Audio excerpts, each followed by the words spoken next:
Good morning. This is the International Arbitrage, the 23rd of December 2023.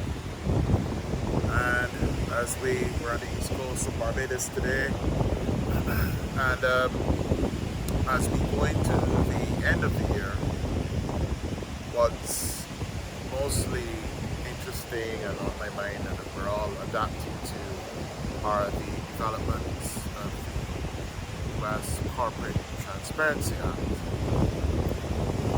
Some people term this the end of U.S. confidentiality because it looks like for the first time from February 2024, the U.S. government is going to be sharing information with our foreign governments, foreign law enforcement agencies, and this mechanism is new. Everyone in the U.S. is preparing for the Corporate Transparency Act compliance and the information sharing that is required by that legislation. But it looks like there's going to be some sort of a beneficial owner registry, and the information collected under the Corporate Transparency Act will be available for subject to conditions, but available to foreign governments and law enforcement agencies that comply with those conditions. The U.S. government obviously thinks that this is a necessary step, so we're not going to debate the pros and the cons of the language of the act or the details of the regulations or what have you. We'll just talk commercially now. For a long time, a lot of people from Latin America, for often quite good reasons, have used U.S. private banks, U.S. trustees, because U.S., as we know, doesn't belong to the common reporting standard. They don't automatically share information with other governments. And so the U.S. financial services system has been chugging along, especially in Miami, which has done very well and continues to do very well with the Latin American target market. But now that the Corporate Transparency Act is beginning, and now that the U.S. government is going to be allowing some access to law, in terms of foreign law enforcement, there of course is the potential for much more information exchange than was previously. Something else I'm going to talk about is the fact that that's not the only way that the U.S. government will exchange information. The John Doe stream of cases where a country brings a John Doe Act in the courts of the United States and gets access to information that they're seeking. And so this is being described by some writers as a multi-factor security steps to the U.S. information, whereby in the first instance you can get information from the Federal Beneficial Ownership Registry, and then from there the foreign governments and foreign law enforcement agencies can use the John Doe action to get access to more information or all the information that they need to complete the picture. And so as governments all over the world are hunting tax revenues, it is highly likely that this is going to happen. Countries in Latin America have amplified their tax laws, especially their attribution rules. Brazil is working on some attribution rules that for the first time will impact individuals and make profits that individuals have in offshore companies and international companies will be subject to a range of attribution rules. We'll do a separate video on those. But these are a lot of changes. Now, a lot of people in Latin America, for a very good reason, have placed their long-term wealth and capital in the US, or people from Latin America have simply been doing great business in the US market, bringing services and products to the US market, and henceforth they have established operations and banking trust and what have you in Miami, and there's absolutely nothing wrong with that. The problem is that some people have seen the US, because it doesn't exchange information or wasn't exchanging information in the past with foreign governments. Some people now see, some people who were not necessarily very tax compliant at home, essentially they're committing tax evasion at home. They weren't declaring their US income to the tax authorities back home because the tax authorities back home could not get their hands on the US information. That's banking information.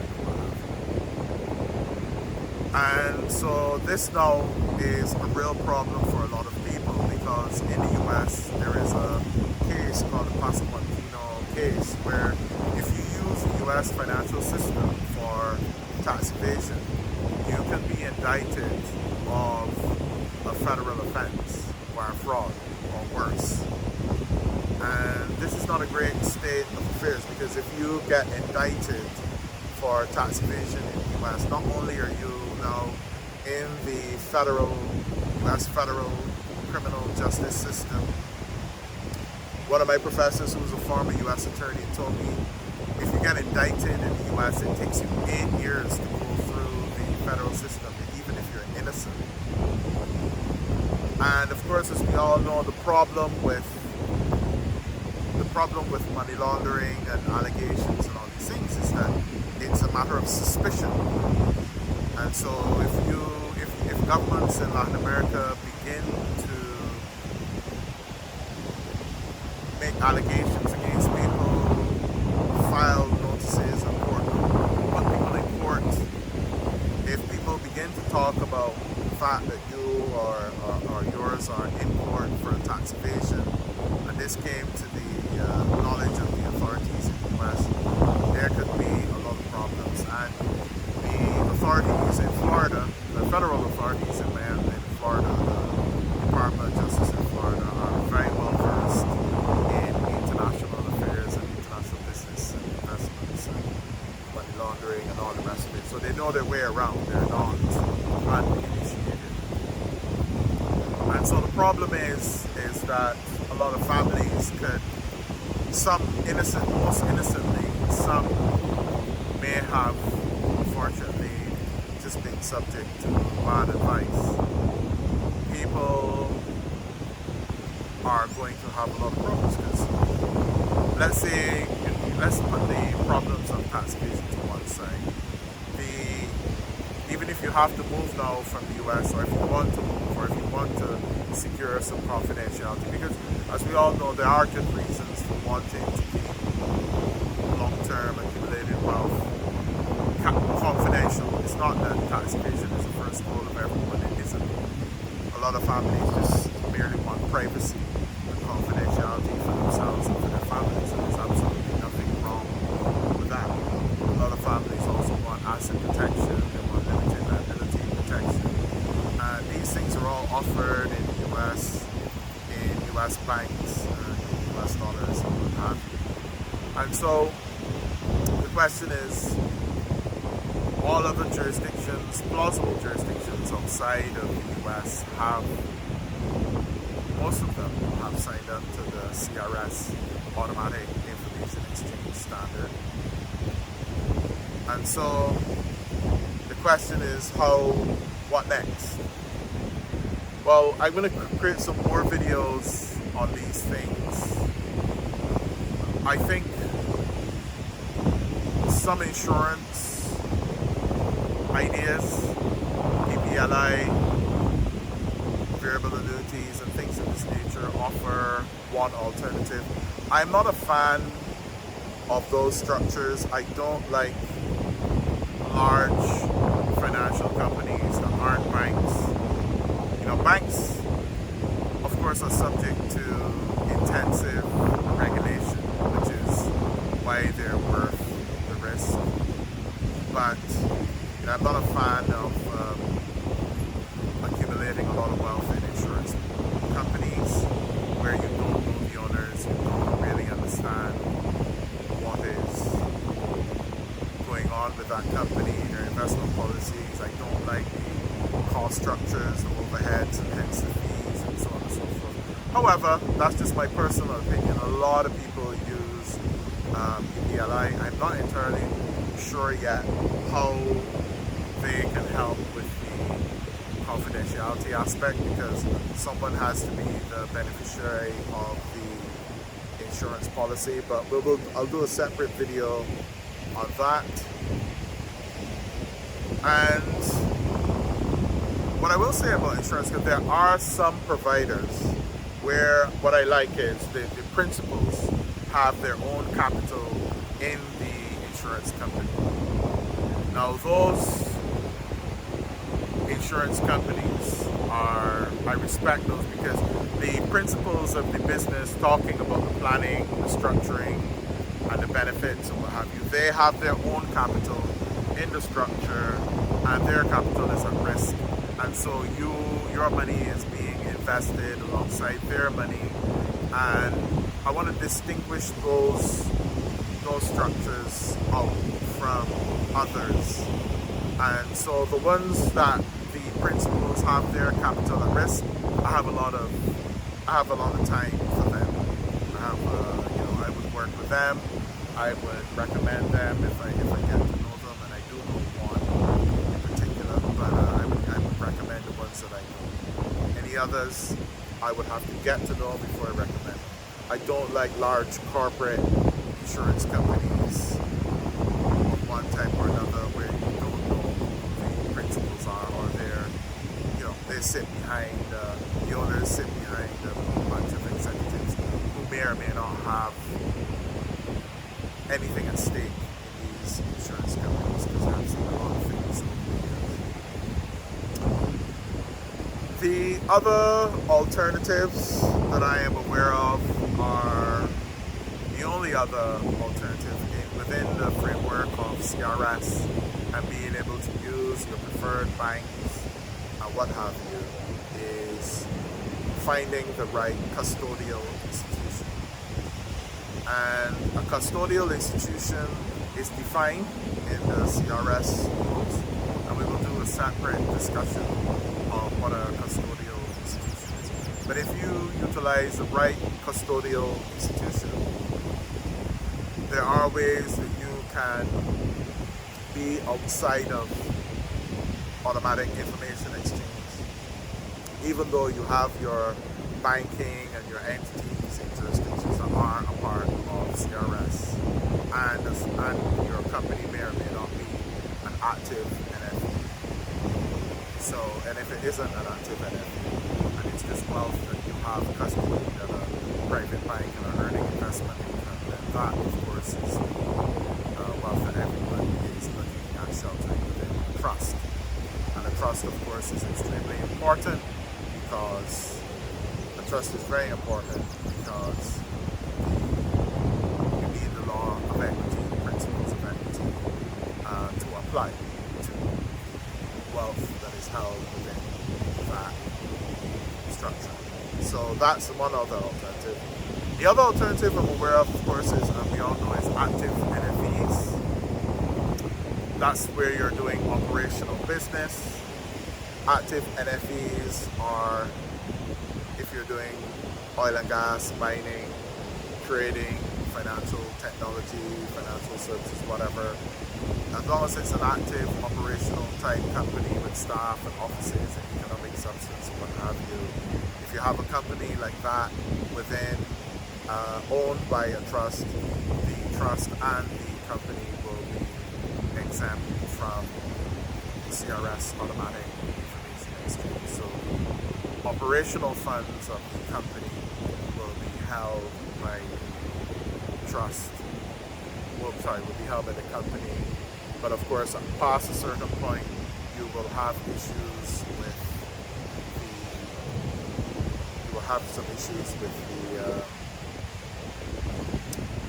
accumulating large amounts of capital in an operational company, and you don't want the passive investment income of that company to be more than the active operating income of that company.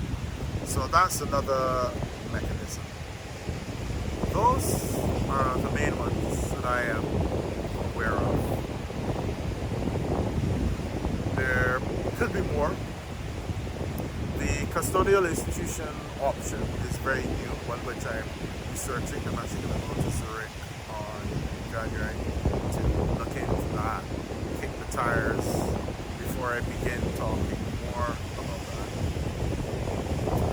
But I'll just finish off the video by saying that this is another situation where a lot of people who should really be talking about this are not talking about this. We don't talk about, parents don't talk about these things at the dinner table. Parents don't talk about these things to their children, the fact that they may be subject to tax evasion charges in the US and how they're going to get out of that. They keep all of that information and that process secret from their children because they think it's better that they don't know. Friends, of course, don't talk about the fact that their tax planning or their tax structures have failed and they now have to take evasive action and move into a different set of structures. And so essentially the authorities get this constant flow of people who don't know, have never been told, have never benefited from the knowledge and the understanding of what they should or shouldn't do from their loved ones. Lawyers telling clients what not to do and warning them of risks and, you know, spreading fear and what have you is seen as self-serving. Let's just be frank. If you know this as a lawyer, if you're a tax lawyer, if you're going around telling people, oh, there, you better do this, this, and this, and get these services, and set up this structure, and do that, so that this doesn't happen, and that doesn't happen. If you start going around talking about a lot of that, then essentially clients will see you as self-serving. They will ignore you, go and get something simpler, or sometimes in some cases more expensive from another provider or person who's just basically saying constant things. I'm not going to rail against that. That's just life. That's just people. People have to go through their process, and that's just the way it is. And at the end of the day, people are right. I mean, I'm not going to sit here and say you should let some lawyer drive fear into your heart and buy and take all advice that a lawyer gives. At the end of the day, most lawyers are not operators. We are not up there taking large operational risks that operators are taking, so who are we to judge? What actually happens is, in reality, is something in between. Some people figure this stuff out in their own ways. Some people, of course, learn things the hard way, but some people just are lucky. It's not free. These types of things never touch them. My thing to people is, parents especially, is it might not be you, but one day your kids are going to be taking your knowledge, your capital, and deploying it and operating. And what do you want them to be safe? So you should, whatever you do, you should share with your kids. Let them know, because if your kids trust you, you're the parents. Give them that information they need to know. Tell them the good and the bad. You don't necessarily have to give them all the confidential details. You can do things like make sure your kids are within the attorney-client privilege. There are all kind of things that you can do to make sure that you educate your family on these things. And this is why this kind of thinking is very important for international families. Many international families, especially from Latin America and Africa, of course, make a beeline for the US because of all the fantastic things that it has, the fundraising, the wealth management, the markets, opportunity, and that makes complete sense. But what you have to realize is when you're an international family and you're not a U.S. family. You're not, even if you're just becoming a green card holder, what have you. You're coming. You're international. You're not U.S. It's not that it's a bad thing. It's that there's a number of things that you don't know. It takes time to learn. Don't assume that the U.S. is like anywhere else. The U.S. has the most aggressive justice system in the world. It's great. There are all the positives, but the U.S. does have a very aggressive, very strong justice system. And yes, they don't get to everyone, but my God, if they get hold of you, if you're touched by that system, it can put you in a world of pain. And so the best thing to do is to avoid it, to prevent coming into their headlines. And of course, you do all this not by being evasive, but you do all this by being prepared and compliant and not basically breaking any of their rules knowingly.